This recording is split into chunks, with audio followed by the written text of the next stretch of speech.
നമസ്കാരം. ഇന്ത്യയിൽ എത്ര സംസ്ഥാനമുണ്ടെന്ന് അറിയില്ലെങ്കിലും നമ്മുടെ ശിവൻകുട്ടി മാമന് റോണി കോൾമാനെ അറിയാം. ആള് ആരാണെന്നല്ലേ?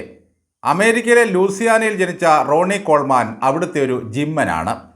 മസിലൊക്കെ കണ്ടാൽ അരിച്ചാക്ക് അടുക്കി വെച്ച പോലെ തോന്നും. അമേരിക്കയിൽ കിടക്കുന്ന ബോഡി ബിൽഡറെ എന്തിനാണ് ശിവൻകുട്ടി ഫേസ്ബുക്കിൽ എടുത്തിട്ടതെന്ന് അറിയാമോ? പാലക്കാട്ട് നിന്നുള്ള ഒരു വാർത്ത കണ്ടപ്പോഴാണ് പുള്ളിക്ക് പ്രചോദനമായത്. ആ പോസ്റ്റിൽ ശിവൻകുട്ടി ഇങ്ങനെ കുറിച്ചു: ജനാധിപത്യത്തിൽ മസിലിനാണ് പ്രാധാന്യമെങ്കിൽ റോണി കോൾമാൻ അമേരിക്കൻ പ്രസിഡന്റ് ആകുമായിരുന്നു. പാലക്കാട്ട് കോട്ടമൈതാനത്ത് നടന്ന ചാനൽ ചർച്ചയിൽ ആർഷോയ്ക്ക് ചാമ്പ് കിട്ടിയതിനുള്ള ശിവൻകുട്ടിയുടെ പ്രതികരണമാണിത്. ജനാധിപത്യത്തിൽ മസിലിന് വിലയില്ല എന്നാണ് വിദ്യാഭ്യാസ മാമൻ ഉദ്ബോധിപ്പിക്കുന്നത്. എന്നാൽ ജനാധിപത്യത്തിൽ മുണ്ട് പൊക്കി ഡെസ്കിൽ കയറുന്നത് നല്ലതാണോ ശിവൻകുട്ടി? നിയമസഭ ചവിട്ടിപ്പൊളിച്ചപ്പോഴും കുട്ടിമാമന് ഇതൊന്നും തോന്നിയതേയില്ലല്ലോ. മലയാളം നന്നായി പറയാൻ പോലും അറിയാത്ത ശിവൻകുട്ടിയല്ലേ ഞങ്ങളുടെ വിദ്യാഭ്യാസ മന്ത്രി? അപ്പോൾ പിന്നെ യോഗ്യതയൊന്നും പറയാതിരിക്കുന്നതാണ് ഏറ്റവും നല്ലത്. എന്തായാലും പ്രശാന്ത് ശിവനും ആർഷോയും തമ്മിലുള്ള സംഘട്ടനത്തിൽ ഷോമോൻ സംയമനം പാലിച്ചതുകൊണ്ട് മാത്രമാണ് കൂടുതൽ അനിഷ്ട സംഭവങ്ങൾ ഉണ്ടാകാതെ പോയത്. ചാണകത്തിൽ ചവിട്ടേണ്ട എന്ന് വിചാരിച്ചാണ് ഞാൻ കാല് പൊക്കി തൊഴിക്കാത്തത് എന്നായിരുന്നു ഷോമാൻ്റെ പോസ്റ്റ്. ആർഷോമോൻ്റെ ഗുണഗണങ്ങൾ പാടി നടന്ന ചിന്താജുറം ഉൾപ്പെടെ ആരും ക്രൂരമായ അടി കിട്ടിയിട്ടും പ്രതികരിച്ചിട്ടില്ല എന്നത് അത്ഭുതമാണ്. പാർട്ടി കാര്യത്തേക്കാൾ കൂടുതൽ ചിന്തയ്ക്കിപ്പോൾ താല്പര്യം സ്വയം പൊങ്ങി പോസ്റ്റുകളെയാണ്. എന്തിനേറെ, രാഹുൽ മാങ്കൂട്ടത്തിൻ്റെ ഗർഭക്കേസിൽ പോലും ചിന്ത ഒരക്ഷരം ഇതുവരെ പറഞ്ഞിട്ടില്ല. രണ്ട് ഗുണ്ടകൾ തമ്മിൽ അങ്ങാടിയിൽ നിന്ന് തല്ലുകൂടുന്നു. കൂടുതൽ മസിലുള്ളവൻ ജയിക്കുന്നു. അതിന് അമേരിക്കക്കാരൻ കോൾമാൻ എന്തു വേണം ശിവൻകുട്ടി? ജനാധിപത്യത്തിൽ മസിലിനല്ല മറിച്ച് ബുദ്ധിക്കാണ് പ്രാധാന്യമെങ്കിൽ ശിവൻകുട്ടി വിദ്യാഭ്യാസ മന്ത്രി ആകുമോ എന്നൊക്കെയാണ് ആളുകൾ ചോദിക്കുന്നത്.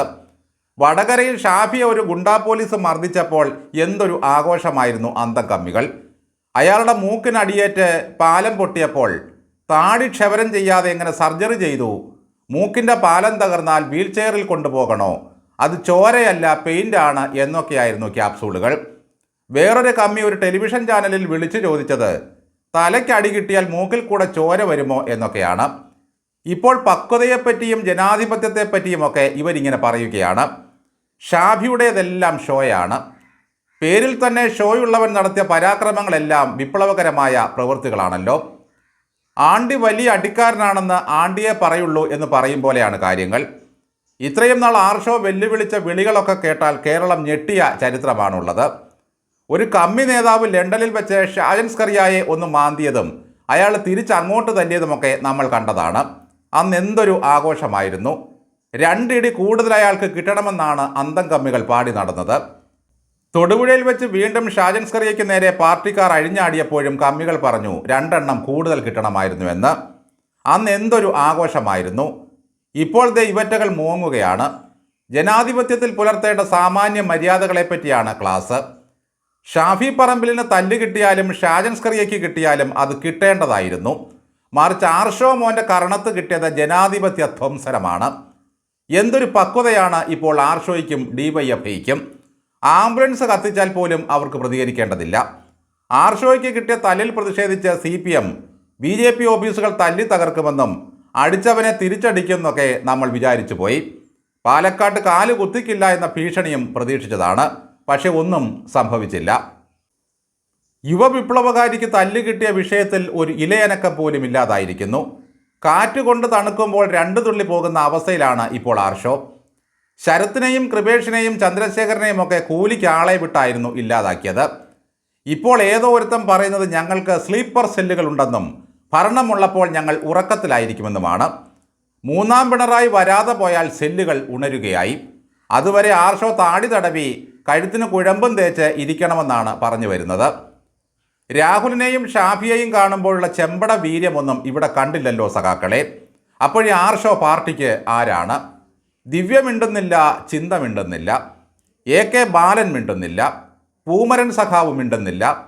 കിട്ടിയതും വാങ്ങി പോക്കറ്റിലിട്ട് പൊയ്ക്കോ എന്ന് പറഞ്ഞ് സകല സഖാക്കളും കൈമലർത്തി. നാടാകെ ഉഴുതുമറിച്ച് വികസിപ്പിക്കുന്ന മരുമകൻ പോലും ഒരു വാക്കുകൊണ്ടും ഈ അടിയെ അപലപിക്കുന്നില്ല.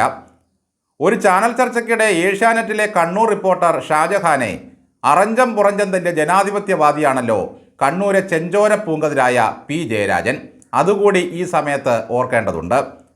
സാധാരണ സ്വന്തക്കാർക്ക് കിട്ടുന്ന അടിയെങ്കിലും വേദനിപ്പിക്കേണ്ട ഈ പാർട്ടി എന്തുകൊണ്ടാണ് ആർഷോയെ നിഷ്കരണം തള്ളിക്കളഞ്ഞത്? പി കെ ശശിയെ പരസ്യമായി വെല്ലുവിളിച്ചവന് 2 കിട്ടണമെന്ന് ആരെങ്കിലും കരുതിയിട്ടുണ്ടാകുമോ? ഇലക്ഷൻ അടുത്തു കഴിഞ്ഞാൽ കിട്ടുന്ന തല്ലുവരെ സഖാക്കൾ സഹിച്ചുകൊള്ളണം പോലും. സംയമനവും പക്വതയുമായിരിക്കണം നമ്മുടെ കൈമുതൽ. കട്ട സഖാക്കൾ ജയിലിലേക്ക്, കിട്ടിയ സഖാക്കൾ വീട്ടിലേക്ക് എന്നതാണ് പാർട്ടി നയം. ഇങ്ങനെ തല്ലുകൊള്ളിയായവരെയൊക്കെ പാർട്ടി നിഷ്കരണം തള്ളിയാൽ തല്ലുവാങ്ങാൻ ആര് വരും സഖാക്കളെ? പാർട്ടിക്ക് വേണ്ടി ചത്തുകിടന്ന് പണിയെടുക്കുന്ന എല്ലാ ഗതികെട്ടവന്മാർക്കും ഇതാണല്ലോ സഖാക്കളെ ഗതി. മേലനങ്ങാതെ ഒരു പണിയും ചെയ്യാതെ കോളിനോസ് പുഞ്ചരിയും സുഖിപ്പീരുമായി നടക്കുന്ന ബ്രിട്ടാസും റഹീമും ഒക്കെ എവിടെ വരെ എത്തി? ഈ വിഷയത്തിൽ ഡിവൈഎഫ്ഐ നേതാവ് സനോജ് പ്രതികരിച്ചത് ഞങ്ങൾ വേണമെന്ന് വെച്ചാൽ പകരം വീട്ടുമെന്നൊക്കെയാണ്. പക്ഷേ വെക്കൂല. കൂടുതൽ ഉശിരോടെ രംഗത്ത് വന്നത് ആകാശത്തെ തില്ലങ്കിരിയാണ്.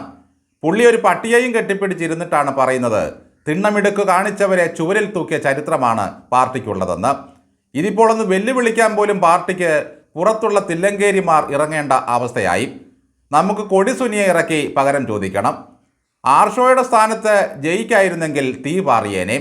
ഇപ്പോൾ സഖാക്കൾ പറയുന്നത് അടിച്ചവനെയും കൊണ്ടവനെയും ചർച്ച നയിച്ചവനെയുമല്ല, ഇതിനിടയിൽ പെട്ടുപോയൊരു പാവം കോൺഗ്രസ് പ്രതിനിധിയെയാണ്. അവൻ എന്തുകൊണ്ട് തടഞ്ഞില്ല? ഇതാണോ ജനാധിപത്യ മര്യാദ? ഇതൊക്കെയാണ് ചോദ്യം. 2 മല്ലന്മാർ ഏറ്റുമുട്ടുന്നിടത്ത് ഒരെല്ലന് എന്ത് കാര്യം? ശിവൻകുട്ടി തന്നെ പറയുന്നു ഒരുത്തൻ റോണി കോൾമാനാണെന്ന്, മറ്റൊരുത്തൻ കാലുവെട്ടിൻ്റെ ആളും. ആ പാവം കോൺഗ്രസ്സുകാരൻ ഇതിനിടയിൽ കയറി തല്ലു വാങ്ങിക്കണോ? നിങ്ങൾ തമ്മിലുള്ള ഡീലിനിടയിൽ ഇങ്ങനെ ചില സൗന്ദര്യ പിണക്കങ്ങളൊക്കെ ഉണ്ടാകും. എല്ലാം പിണറായിക്ക് വേണ്ടിയുള്ള ത്യാഗമായി കണ്ടാൽ മാത്രം മതി.